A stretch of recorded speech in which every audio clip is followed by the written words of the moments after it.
Salve turma, seja muito bem-vindo, seja muito bem-vinda. Hoje é terça-feira, dia 31 de março de 2020 e esse é o 11º encontro em mercado de capitais para a turma do 7º semestre de Ciências Contábeis da UCDB. Nesse encontro de hoje nós vamos começar a exploração dos produtos financeiros de investimento. Hoje a gente começa a trabalhar com a renda fixa no Brasil.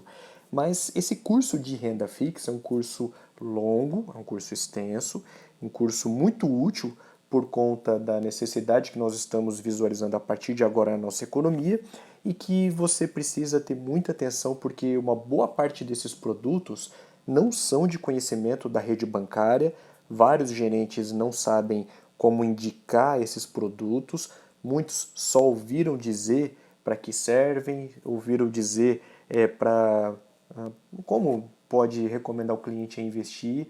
Alguns, inclusive gerentes de banco, gerentes de pessoa jurídica, inclusive pessoas que têm clientes encarteirados, clientes que têm uma boa capacidade de pagamento e de investimento, muitos gerentes só estudaram esses produtos para uma certificação bancária, CPA 10, CPA 20, e não sabem de verdade as indicações desses produtos. E é isso que nós vamos fazer agora. Antes, vamos dar uma olhada rápida aqui no nosso cenário e verificar o que está acontecendo na economia, começando aqui pelo site do Bacen. Hoje teve uma novidade importante no site do Bacen, do Banco Central do Brasil. Bom, vamos ver alguns indicadores. Primeiro, o dólar americano, R$ 5,19, o euro R$ 5,72, isso refletindo que ainda tem poucos dólares na economia brasileira. Quer dizer, o real está muito desvalorizado frente à moeda estrangeira. Existe uma forte desvalorização cambial. E isso está acontecendo justamente por conta da falta de dólares na nossa economia, por diversos fatores que vocês já estão cansados de saber. Também chama atenção aqui no panorama econômico, dá uma olhada aqui à direita da sua tela, a inflação e a Selic. A inflação nos últimos 12 meses 4,01 acumulado, Selic de 3,75 acumulado. Isso é uma coisa inédita no nosso Brasil.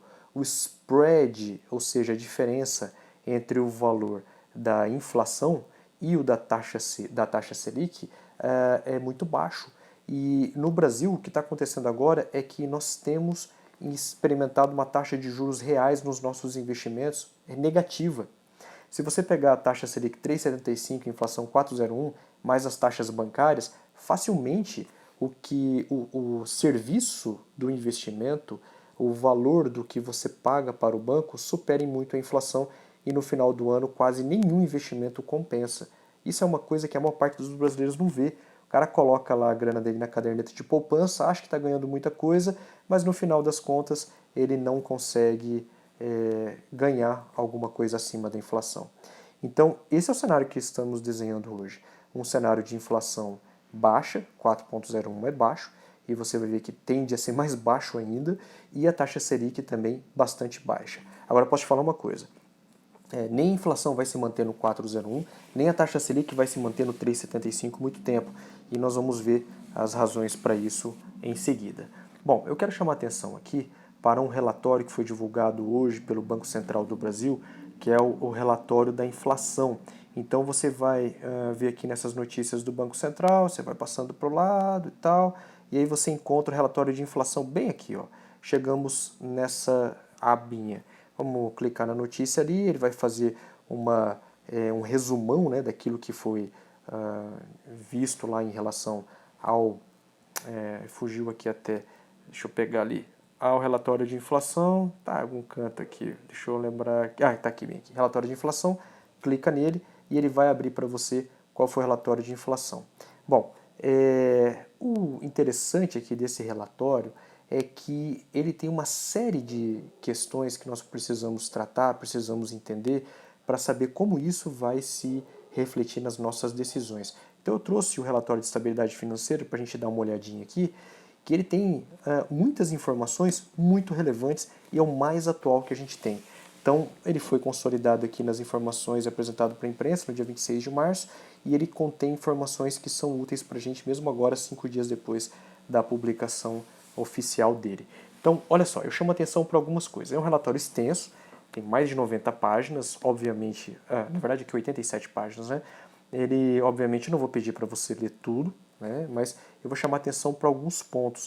O primeiro deles, dá uma olhada, por favor, lá na página número 33. Deixa eu ver se era essa que eu tinha marcado antes. Não, é um pouquinho antes, na verdade, a página 31.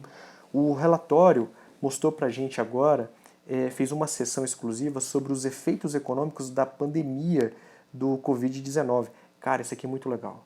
Vê isso daqui, leia com muito cuidado. Isso aqui vai demandar de você umas 5, 6 páginas, mas tem gráfico, linguagem é bastante simples, porque ele mostra exatamente quais são, a partir do Banco Central do Brasil, quais são os efeitos que o Covid-19 trouxe para a economia brasileira e a economia mundial. E de cara ele já fala assim, olha, o surgimento e a disseminação do Covid-19 trouxeram impactos severos para a economia mundial e também para a economia brasileira, a economia doméstica. E o interessante disso é que isso explica muita coisa acerca do discurso político que nós estamos vendo agora. Como aconteceu o impacto, e esse impacto é impacto econômico, quando o Banco Central faz análise e está falando uma análise econômica, o impacto econômico foi muito grande, com certeza você já vai ver que isso vai impactar diretamente a plataforma política do nosso presidente da República, Jair Bolsonaro. E a plataforma política do presidente Jair Bolsonaro se dividiu em duas partes, você deve se lembrar nas eleições de 2018. A primeira delas foi o combate à corrupção, né? Então, corrupção foi a primeira fonte, e a gente viu que isso parou. E o interessante foi quando o ministro Sérgio Moro se tornou ministro, uma boa parte da investigação de corrupção parou, está agora finalizando e tal, mas já não teve mais o estardalhaço todo que teve no início da Operação Lava Jato. E a outra questão simplesmente foi a parte da economia, a estabilização da economia. E, bom, por um lado a gente teve aqui, beleza, corrupção, combate à corrupção que foi muito bem feito, principalmente antes do governo do Jair Bolsonaro, e a economia também, por incrível que pareça, estava indo muito bem. Quer dizer, muito bem é exagero da minha parte, né? Porque nós precisaríamos ter muitos bons indicadores para isso. Mas olha, o fato, aí não tem como a gente contra-argumentar com isso, é que houve redução no desemprego. Agora a gente vai ver, e saíram os dados essa semana do IBGE falando do desemprego, um pouquinho antes ainda dos efeitos da Covid. Ele subiu um pouquinho o desemprego, mas no geral, desde o governo da presidente Dilma de 2014 para cá, caiu o desemprego. Houve também um aquecimento na economia, um ligeiro aquecimento na economia, houve também um ligeiro aquecimento no agronegócio, que é a principal plataforma de propulsão da nossa economia agora, e uma redução na atividade industrial. Bom, isso aqui mostra, esses relatórios que eu estou falando para você, ou esses relatos aqui, vêm do relatório antes da Covid-19.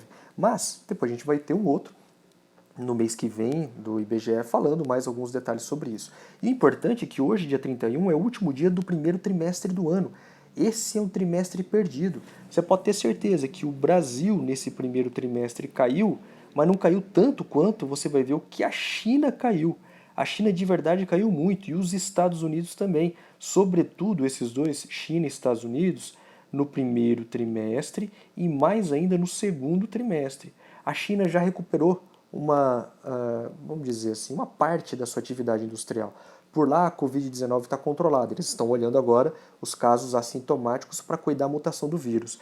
Nos Estados Unidos, o estrago está sendo muito grande, porque inicialmente o Donald Trump agiu igual o nosso querido presidente Jair Bolsonaro, falando que não existe esse negócio de coronavírus, que é um vírus chinês e tal, e agora o Donald Trump teve que endurecer pra caramba as medidas de proteção, porque ele sabe que a coisa vai ficar muito feia por lá. Aliás, teve um modelo matemático estatístico do Royal College of London que previu um número gigantesco de mortes caso não fosse nada feito. Isso fez com que o alerta vermelho se instalasse ali no governo dos Estados Unidos. Hoje saiu um outro por uma universidade dos Estados Unidos falando já de alguns outros detalhes, mas eu não pude ler esse relatório ainda e falo para você no próximo encontro. Bom, mas aí o importante é destacar o seguinte, depois se você puder dar uma olhada nesses gráficos, na quinta-feira nós vamos fazer uma live aqui pelo CDB, que daqui a pouco eu vou te fazer o convite oficial e nós vamos discutir um pouco esses gráficos no Brasil e no mundo, mas ele mostra que a quantidade de casos, a evolução dos casos da Covid-19, então aqui você vê que é uma curva ascendente, você vê também uma outra que é mais preocupante do que a curva ascendente, que é a evolução das infecções com óbito no mundo. Então você vai ver que a curva de óbito, essa azulzinha aqui, está subindo pra caramba. Isso sim é preocupante. Só ter infecção não é preocupação nenhuma, o problema é ter infecção e morrer. Aí tem um impacto direto na sociedade, na economia, nas famílias e tudo mais. E você vê que nós temos aqui diversos países com suas taxas de crescimento. Olha a taxa de crescimento global aqui, ó, esse cinza. Esse cinza está dando um salto muito grande, impulsionado principalmente por diversos países como Estados Unidos e o Brasil, que estão no começo da curva. Aqui você não percebe, está bem pequenininho aqui, deixa eu ver se eu amplio bastante. Você vai ver aqui esse azulzinho clarinho, nós temos aqui os Estados Unidos. Olha, ampliei tanto que até minha caneta aqui já ficou, já borrou o trem aqui. Nós temos aqui, deixa eu ver, o Brasil em verdinho. Cadê o Brasil aqui? O Brasil ainda não aparece na curva. Ó, o Brasil está bem pequenininho aqui ainda, porque esse relatório lembra que ele foi divulgado em março. Só tá... Ixi Maria, deixa eu voltar esse trem aqui, porque agora tem que mudar o meu pincel aqui. Deixar ele mais fininho aqui. Beleza, espessura do pincel. Ó, o Brasil aqui, ó. O Brasil está bem aqui. Lembrando que a Covid chegou no Brasil faz pouco tempo, né? Mas o Brasil é um dos que tem maior crescimento ainda tanto de casos por dia quanto de mortalidade. E nós temos aqui outros países como o Japão. O Japão já começa a crescer aqui. E aí a gente vai vendo aquelas fake news, né? Todo mundo falando, o Japão não pega, isso a Globo não mostra, não sei o que e tal. O Japão começou a pegar agora. O Japão demorou um pouquinho mais para pegar porque eles têm hábitos diferentes aqui do Brasil. Lá eles naturalmente não se abraçam, não se encostam. Quando alguém está mal com gripe comum, o cara já vai de máscara na rua. Mas agora não tem jeito, eles vão ter que evitar aglomerações. Tá, mas além dos impactos da Covid aqui, tem alguns outros indicadores que eu gosto de chamar a atenção, que são, por exemplo, os indicadores da atividade da China. Agora vou ter que mudar de novo aqui o meu pincel. Tá, atividade da China, aqui, beleza. Indicadores da atividade da China e do PIB chinês. O que isso está mostrando para a gente em última análise? Bom, é que ainda o crescimento anual da China, apesar de ter um segundo trimestre que provavelmente vai ser muito baixo, ele ainda está preservando ali uma taxa anual aproximadamente igual a 6%, que é um crescimento muito bom. Tá? Outra coisa que é importante notar aqui nesse gráfico é que, olha aqui uma coisa que está acontecendo na China, desemprego. Desemprego previsto para 6,2%. A China que estava rodando lá em torno de 5 e poucos por cento. É um valor muito alto. Outra coisa é isso, aí acaba um pouco com aquele negócio que a gente vê de alguns veículos duvidosos de mídia aí, dizendo que isso se trata de um golpe chinês, é uma atitude da China para poder reduzir preço de commodity. Não tem nada a ver, os caras estão com a economia destruída, esfacelada. Isso aí não é feito de propósito de jeito nenhum. A outra coisa aqui, indicadores da atividade da China, olha só, venda no varejo, venda, investimento fixo e produção industrial na China, tudo caindo. Se fosse aquele esquema de alguma coisa acontecendo na China por uma teoria da conspiração, esses dois valores não estariam acontecendo.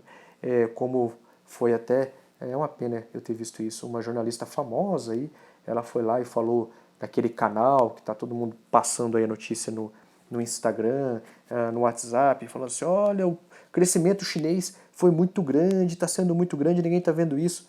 Não, não está não, cara. O próprio Banco Central nosso aqui está mostrando. Ó. A produção industrial da China despencou, investimento fixo despencou, venda despencou. A China, se ela não tivesse tanto dinheiro guardado, principalmente reservas internacionais, ela poderia quebrar. Bom, tá, legal. Então a gente vê que a China, que é o motor da economia, está com os dias, não vou dizer dias contados, está com uma situação meio complicada. Está caindo a produção chinesa e isso impacta diretamente na produção de mercadorias, nos futuros, nas commodities brasileiras. Bom, aí tem aqui algumas projeções do PIB chinês, e aí aqui você está vendo já que as projeções, melhor dizendo, já mostram que vai ter uma redução de crescimento, apesar de ter próximo daquele 6% que a gente falou lá, a tendência é de queda, e aí vai falando uma porção de outros detalhes interessantes que eu não vou conversar com você agora, acho que não vai precisar muito não. Eu quero chamar a atenção aqui para o cenário brasileiro. Deixa eu ver aqui, tem algumas questões do cenário brasileiro que eu quero... Aqui, achei. Está lá na página número 36. Dá uma olhada no cenário brasileiro aqui, tem algumas questões que chamam a atenção. Então, olha aqui, o PIB do mundo e PIB do Brasil. O PIB do mundo, aí eles estão fazendo questionários pré-Copom no dia 11 de março de 2020, a crise não estava como está hoje já, acelerando aqui no Brasil. Mas dá para ter uma percepção. Você vai ver o seguinte, ó, primeiro, O Brasil ainda tem uma previsão de crescimento de 1,7%, o mundo 2,3% de PIB. Então, por enquanto, esse questionário do dia 11 de março, na verdade, o questionário é do dia 11 de março mesmo. Esse questionário de 11 de março ainda não está refletindo o que está acontecendo nas projeções de 2020, como está agora. A gente vai ver com certeza uma queda nesses dois valores. Mas é importante saber que ainda não está tudo perdido. O IPCA, olha aqui o IPCA, aquilo que eu falei para você, nós tivemos 4,01 acumulado, né, se eu não me engano, deixa eu ver, está aberto ali minha página, eu acho que foi 4,01 acumulado nos últimos 12 meses, está ali, isso, 4,01. E aí aqui ele está falando, como nós conversamos, que tem, na verdade, um máximo de 3,94%, um mínimo de 2,50%. O meu palpite é que tenda mais para o mínimo do que para o máximo, uma média de 3,16%. A atividade econômica vai frear. Aí com alguns outros impactos da Covid, olha, isso aí pode ser preocupante. Então, uma redução no PIB de meio ponto percentual, a balança comercial despencando no Brasil 3,2%, as exportações menos 10,7%. Lembrando que a balança comercial é uma relação entre exportação e importação, importação caindo também e IPCA caindo também. Então a gente vê que isso daqui já mostra um pouquinho como é que pode ser o cenário. Muito bem, tá, para que tudo isso? Isso aqui tudo para a gente ir para a segunda parte do nosso encontro de hoje, onde nós vamos conversar, voltando aqui, sobre os investimentos em renda fixa. Bom, para falar de investimento de renda fixa, eu vou trabalhar com você, aqui voltando, vou trabalhar com você aqui o Tesouro Nacional e vou falar bastante sobre o Tesouro Nacional como o nosso primeiro produto. Então, por favor, acesse o próximo vídeo, eu estou separando para não ficar muito pesado, e no próximo vídeo eu discorro um pouquinho mais sobre a renda fixa aqui no Brasil, dando esse foco especial para o Tesouro Direto, uma modalidade do Tesouro Nacional. Até daqui a pouco na parte 2.